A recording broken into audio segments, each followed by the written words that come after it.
Olá, estamos iniciando mais uma edição do Consumidor em Pauta, um programa com a realização da TVE. Esse espaço é totalmente dedicado a você, telespectador e telespectadora, que tenha dúvidas ou questionamentos nas áreas do direito do consumidor, do direito do trabalho, do direito comercial, do direito tributário, do direito de família e sucessões e do direito previdenciário. No programa de hoje, estamos recebendo o Dr. Marcelo Armigliato de Jesus, que vai tratar do direito do trabalho, respondendo, portanto, as questões que foram enviadas aqui para o Consumidor em Pauta. Como é que elas foram enviadas?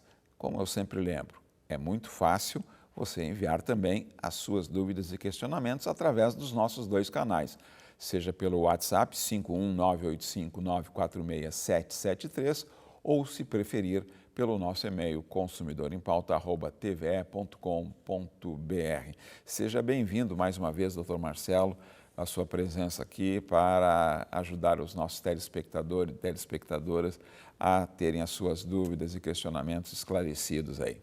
Olá, Gil, tudo bem? Me permita fazer uma saudação especial àqueles que nos acompanham pela telinha da TVE. Também aqueles que vão lá no YouTube, no canal da TVE, já temos quase 88 mil inscritos nesse canal. É importante, você perdeu uma resposta aqui ou deseja compartilhar alguma informação que recebeu, vá até o canal do YouTube da TVE e faça isso. Também uma saudação à nossa equipe técnica e à nossa querida produção. É um prazer enorme estar aqui contigo.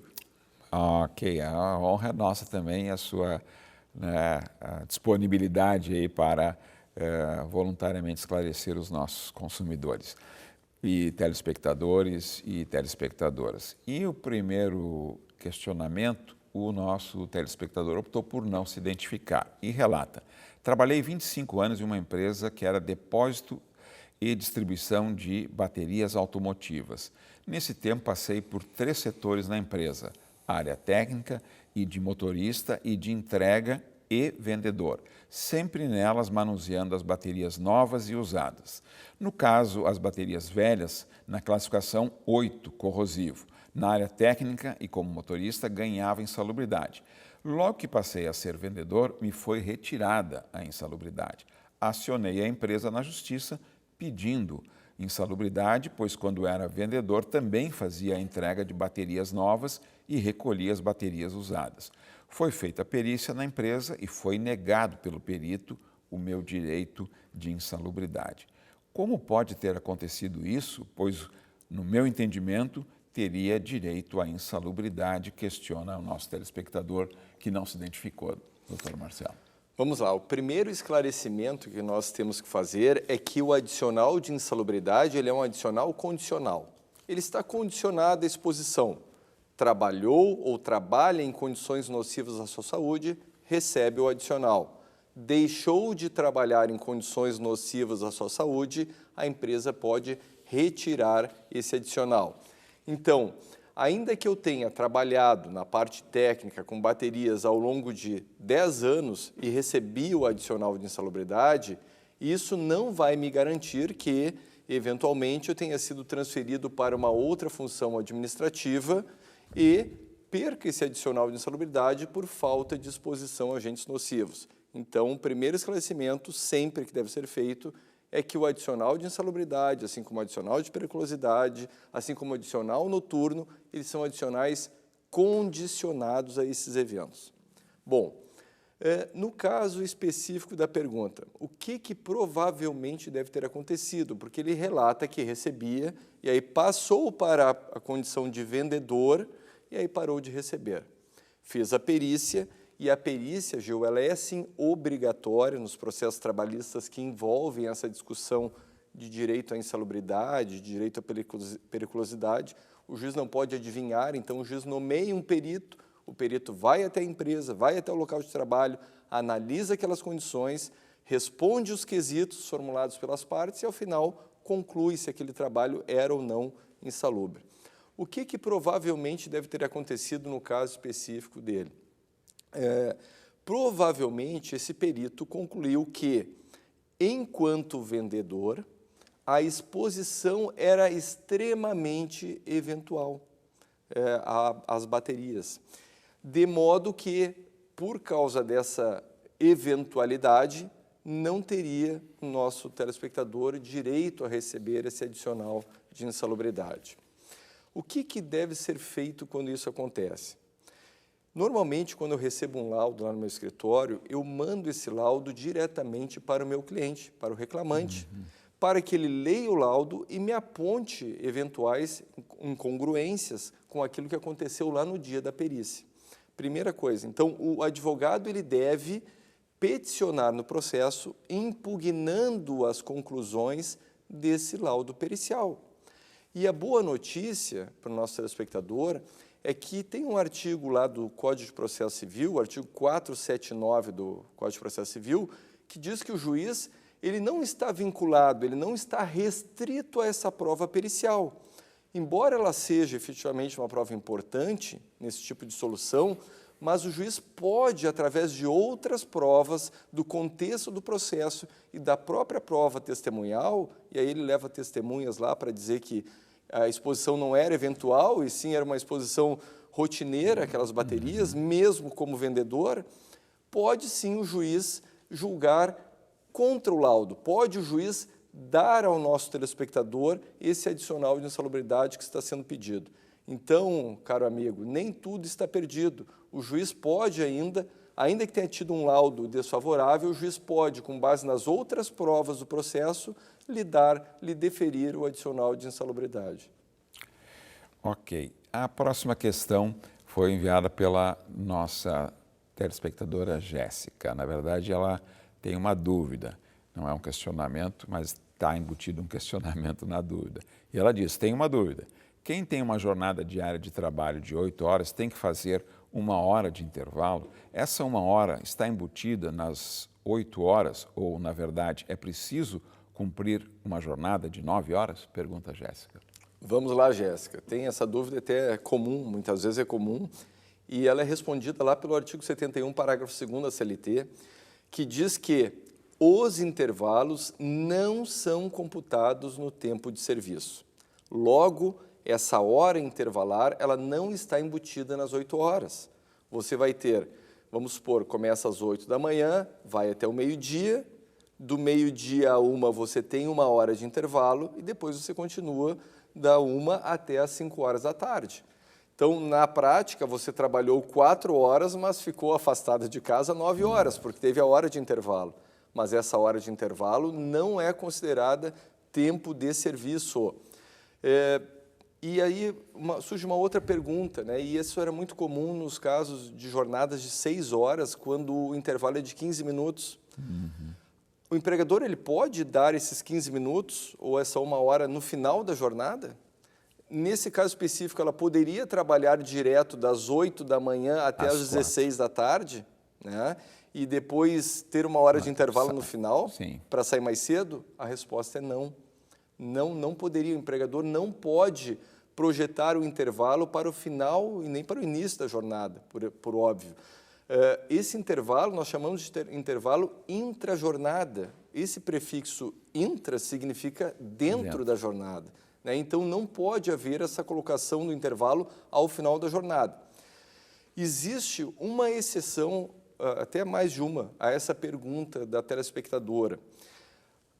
No caso do telemarketing, se aplica a NR 17, anexo 2, e para as pessoas que trabalham com o telemarketing, a jornada é de 6 horas e ponto. E dentro dessas 6 horas estão embutidos os 2 intervalos, 2 pausas de 10 minutos, mais o intervalo de 20 minutos para descanso e alimentação.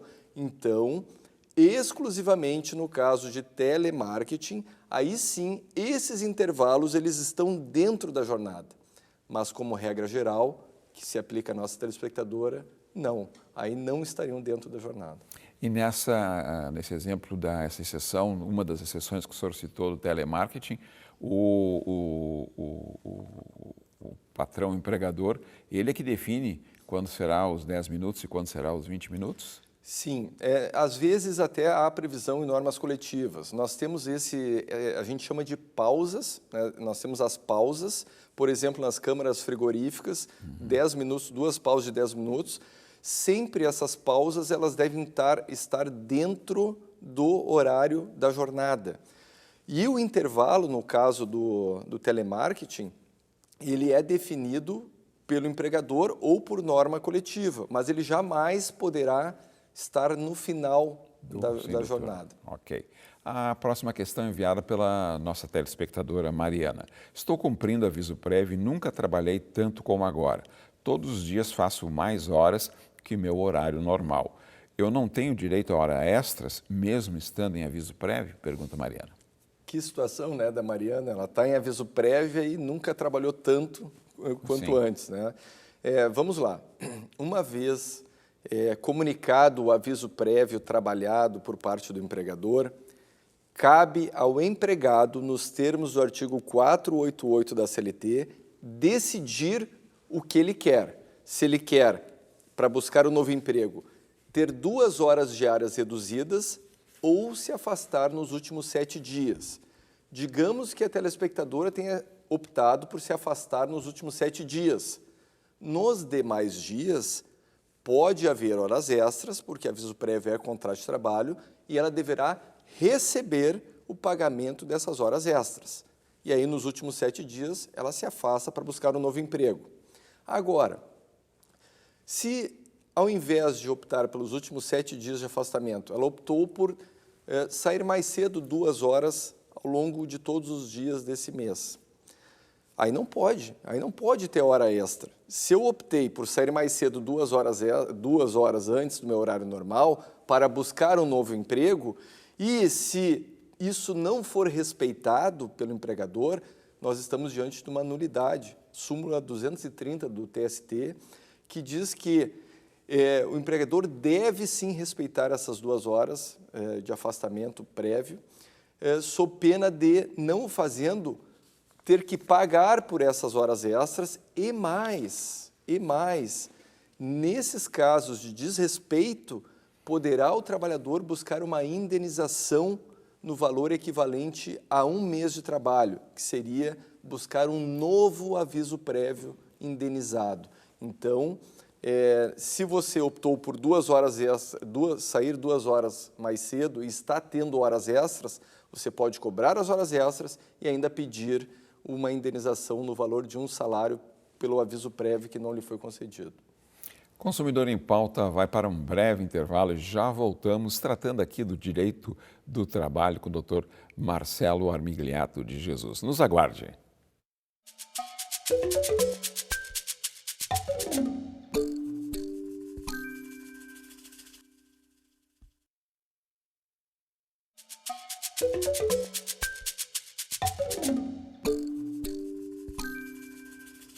Estamos de volta com o Consumidor em Pauta, um programa com a realização da TVE. No programa de hoje estamos tratando do direito do trabalho, respondendo às questões e às dúvidas enviadas pelos nossos telespectadores e telespectadoras através do nosso WhatsApp 51985946773 ou então foram enviadas pelo nosso e-mail consumidorempauta@tve.com.br. E para responder a essas dúvidas e questionamentos, estamos recebendo o Dr. Marcelo Armigliato de Jesus, que vai responder agora à questão enviada pelo nosso telespectador César. Sei que o tempo que a gente gasta no deslocamento até o trabalho não é computado como hora trabalhada. Mas, e no caso de a empresa fornecer transporte, isso não poderia ser entendido como hora trabalhada?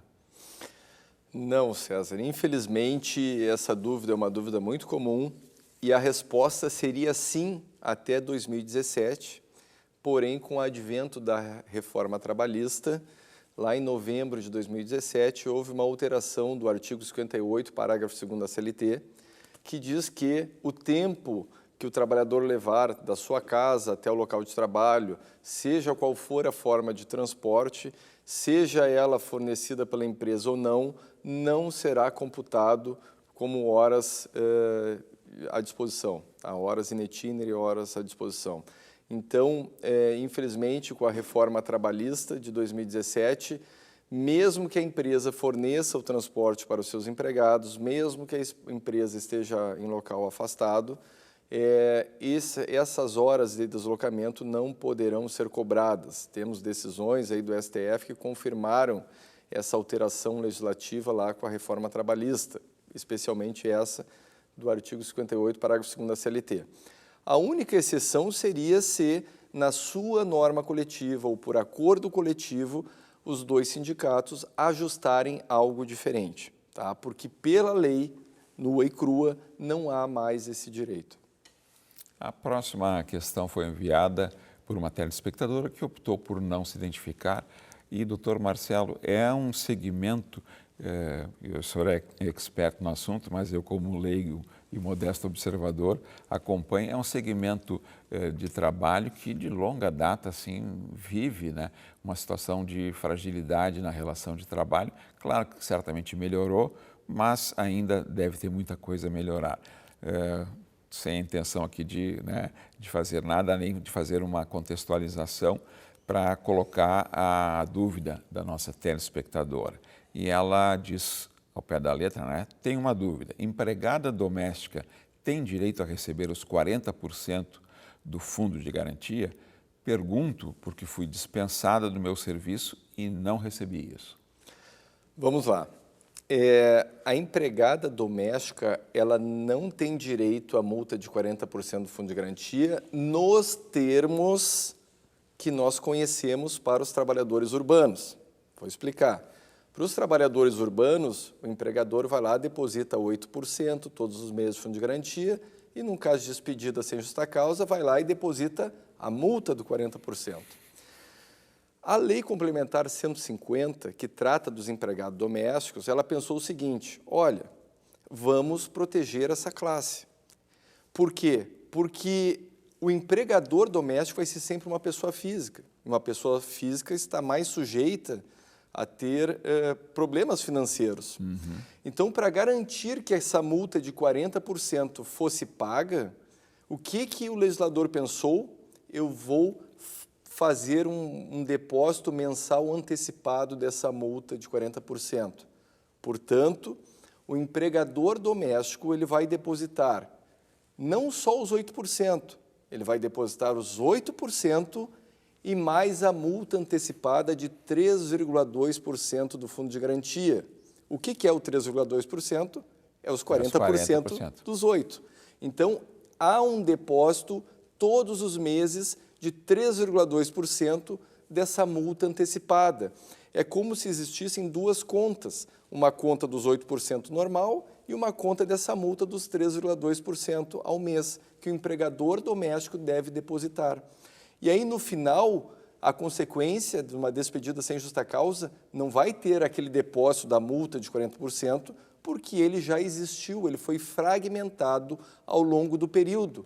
Mas ela vai receber exatamente a mesma coisa que uma multa de 40%. Simplesmente ela foi fragmentada ao longo do período. E aí vem aquela pergunta, tá, mas e se ela pediu demissão? Como é que fica? Eu paguei antecipado a multa Sim. E ela pediu demissão e ela não tem direito à multa. Como é que fica nesses casos? Bom, nesses casos onde a empregada doméstica pede demissão, ela vai receber só apenas os 8% que foi depositado. Os 3,2% eles retornam para o empregador doméstico. Então, é assim que funciona. Na teoria, houve essa fragmentação.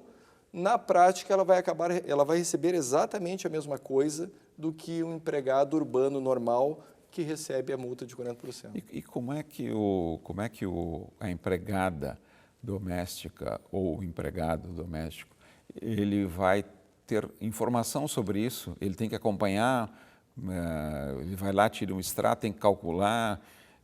Do ponto de vista legal, parece que está bem estruturado. Agora, do ponto de vista do cotidiano, imagina a empregada doméstica, como é que ela vai? Ela vai entrar lá na caixa e ver o extrato dela. Esse depósito ele é feito de forma diferenciada, ou seja, um valor acredita referente aos 8%, mais os 3%. Só há uma dúvida aqui, até em função do que a gente sabe da fragilidade de compreensão dos seus direitos desse segmento.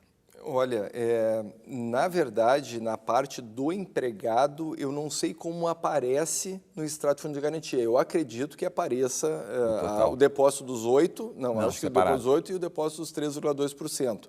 Para o empregador doméstico, isso eu posso falar, porque tem o e-social doméstico, é muito simples o sistema. Graças a Deus facilitaram a vida do empregador doméstico, justamente para trazer esse pessoal que não tinha, para formalizar esse pessoal.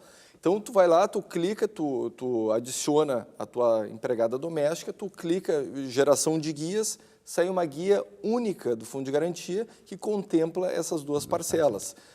Não sei lhe dizer como é que seria se no extrato do trabalhador, no extrato do Fundo de Garantia do Trabalhador, aparecem as duas diferentes.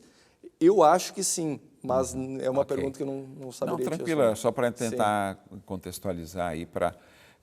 Mas se tem essa parte, o próprio empregador pode, né, ao dispensar a empregada, dizer, está aqui comprovado que eu fiz o depósito. Né, todos os meses, o sistema ele gera como se fosse um recibo de pagamento de salário, ele gera as guias do Fundo de Garantia e tudo isso eu mando para a minha empregada doméstica. Eu mando para ela que ela possa fazer o acompanhamento também. Tá certo. Então já tem a forma de ela acompanhar se for feito assim.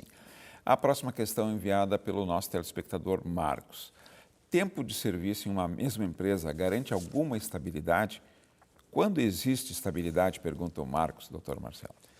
Vamos lá, Marcos. Não existe mais. Nós tínhamos antigamente, lá no 492 da CLT, a estabilidade decenal. Aquela pessoa com mais de 10 anos na empresa, ela tinha, então, uma estabilidade. Isso não existe mais desde a Constituição de 88, que instituiu o Fundo de Garantia por Tempo de Serviço em substituição a essa estabilidade. Então, hoje, o tempo de serviço ele vai repercutir financeiramente. No quê? Por exemplo, quanto mais tempo de serviço, maior vai ser o pagamento do seu aviso prévio proporcional. Quanto maior o tempo de serviço, maior vai ser o seu fundo de garantia. Quanto maior o tempo de serviço, se você tiver um adicional por tempo de serviço, vai receber mais por isso. Mas não há mais uma garantia de emprego em função do tempo de serviço. As garantias de emprego que nós temos hoje são aquelas conhecidas, por exemplo, da gestante, desde a concepção até 5 meses após o parto, os casos de acidente de trabalho, 1 ano após a alta previdenciária, as hipóteses de dirigentes sindicais, membros da CIPA. Essas são as garantias de emprego que ainda são previstas por lei. Então, o tempo de serviço não dá mais nenhum tipo de estabilidade ao trabalhador. Eu volto a lembrar o que o Dr. Marcelo já registrou no início do programa, que é a opção que você, telespectador e telespectadora, tem de assistir novamente o programa de hoje e também assistir os programas anteriores que trataram dos temas do direito que o Consumidor em Pauta aborda aqui na TVE. Muito fácil, você vai lá no YouTube, no canal da TVE, no Consumidor em Pauta e assiste no momento mais adequado, assiste e volta a assistir. Se tiver em deslocamento via transporte coletivo, você pode também lá conectar no canal no YouTube e assistir o Consumidor em Pauta. A gente conta com o prestígio da sua audiência também via essa plataforma. A próxima questão, doutor Marcelo, foi enviada pelo nosso telespectador Leonardo. Uma empresa é obrigada a fornecer vale alimentação e existe um valor mínimo? Leonardo, não é obrigado a fornecer o vale alimentação. Por quê? Porque não é um direito legal, não está na lei, não há nenhuma lei que obrigue, ao contrário do que acontece, por exemplo, com o vale transporte. O vale transporte tem uma lei específica e, portanto, há uma obrigação legal. Então, a empresa não é por lei obrigada. Quando ela vai fornecer, quando ela terá que fornecer, quando ela será obrigada a fornecer, somente se houver um acordo coletivo, uma norma coletiva, se ela aderir ao Programa de Alimentação do Trabalhador, o PAT, ou se ela, de livre e espontânea vontade, colocar lá num item do contrato de trabalho que ela vai fornecer também esse vale alimentação. Então, não há na lei, não é para todos, é somente para aqueles que têm esse direito previsto em normas coletivas. Em relação ao valor, como não há uma previsão legal, esse valor vai ser objeto de uma negociação entre os sindicatos. Cada ano aí nós temos as negociações coletivas e os sindicatos estabelecem, portanto, os valores por exemplo, nesse caso, do Vale Alimentação. A próxima questão foi enviada pela nossa telespectadora Marta. O que acontece com os funcionários quando a empresa foi comprada por outra? Pergunta mais, a nova administração é obrigada a ficar com todos os funcionários? Vamos lá, Marta. Nós temos, nessa parte, a legislação realmente ela protege o trabalhador. Nós temos o artigo 10º da CLT e o artigo 448, que trata da sucessão de empresas. E está dito que, para o trabalhador, nada vai mudar. Ela vai manter todos os seus direitos. Se ela tinha adicional por tempo de serviço, ela vai continuar com adicional por tempo de serviço. Então, para o trabalhador, nada muda num caso de sucessão de empresas. E se a sucessora, ela também poderá ser responsabilizada pelo pagamento de direitos trabalhistas sempre que houver uma comprovação de fraude, tá? E o finalzinho da pergunta é sobre se há uma garantia de emprego no caso de sucessão. Não há nenhuma garantia de emprego no caso de sucessão. Nós tivemos a caso da CE, da venda da Equatorial, que aí foi estabelecido entre os sindicatos 6 meses de garantia de emprego, mas, como regra geral, não há essa garantia de emprego no caso de sucessão de empresas. Dr. Marcelo Amigliato de Jesus, muito obrigado pelas suas contribuições e participação aqui no Consumidor em Pauta, que fica por aqui. Até a próxima edição. Até lá!